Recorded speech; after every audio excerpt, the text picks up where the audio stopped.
ચોક વિસ્તારમાં મેટ્રો ટનલિંગને લઈ સાવચેતીના પગલાં, 4 બિલ્ડિંગને અસર. મળતી માહિતી મુજબ અસરગ્રસ્ત 4 બિલ્ડિંગમાંથી 3 બિલ્ડિંગની નીચે ટીકા મૂકવાની ફરજ પડી છે.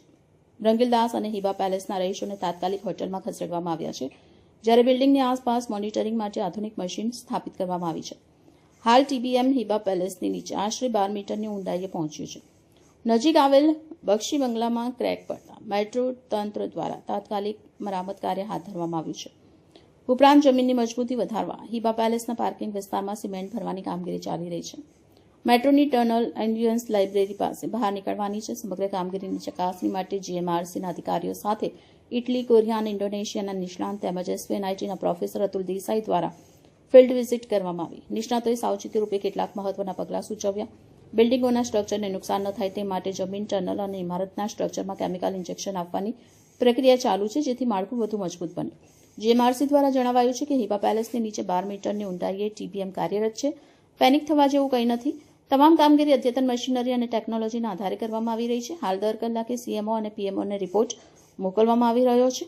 મેટ્રો તંત્ર દ્વારા સલામતીને સર્વોચ્ચ પ્રાથમિકતા આપી કામગીરી આગળ વધારવામાં આવી રહી હોવાનું અધિકારીઓએ જણાવ્યું છે. બોલો, આપનું નામ, કયો વિસ્તાર છે? દરિયામેલ ગુજરીઓ વાળો રામજી મંદિર. અત્યારે કઈ પ્રકારની પરિસ્થિતિ છે? પરિસ્થિતિ તો આ લોકો હવે એમ કે અહીંયાથી નીચે જવાનું પણ તે છે તે આ બધું એ કરે છે. તેમાં અમને કશું કઈ કહેતા નથી. બીજા બધાને રહેવા માટે હોટલો આપી ને અમને કઈ જ નથી કર્યું. અમને કઈ જ જો અમે મંદિરમાં જ રહેતા છે. કેટલી બિલ્ડિંગો આજે ખાલી કરાવી? બિલ્ડિંગ 2 ખાલી કરાવી. અહીંયા 2 ખાલી કરાવી. શું કારણ છે? કારણ શું? હવે એ તો મને નથી ખબર, પણ એમ કે નીચેથી મશીન જવાનું ને એટલે એમ કે હલે ને એટલા માટે. આનાથી શું તકલીફ પડી રહી છે? તકલીફમાં એમ કે નીચેથી મશીન જાય તો પછી હલે, આખું ઘર હલે, આખી પછી બિલ્ડિંગ હલે તો બિલ્ડિંગ પડવાનો ભય લાગે. તો અમને કોઈ પણ સેફટી મળે તો અમે નીકળી જઈએ અહીંયાથી. અમને આપો સેફટી તમે. તો બિલ્ડિંગ પડે તો બિલ્ડિંગ પડવાની રાહ જોઈએ અમે,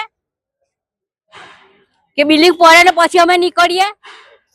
અમુક લોકોને તો રહેવા માટે બધાને આપ્યું, અમને નથી. અમારા ઓવારા વાળાને નથી આપ્યું. અમને કશું નહીં એ કર્યું.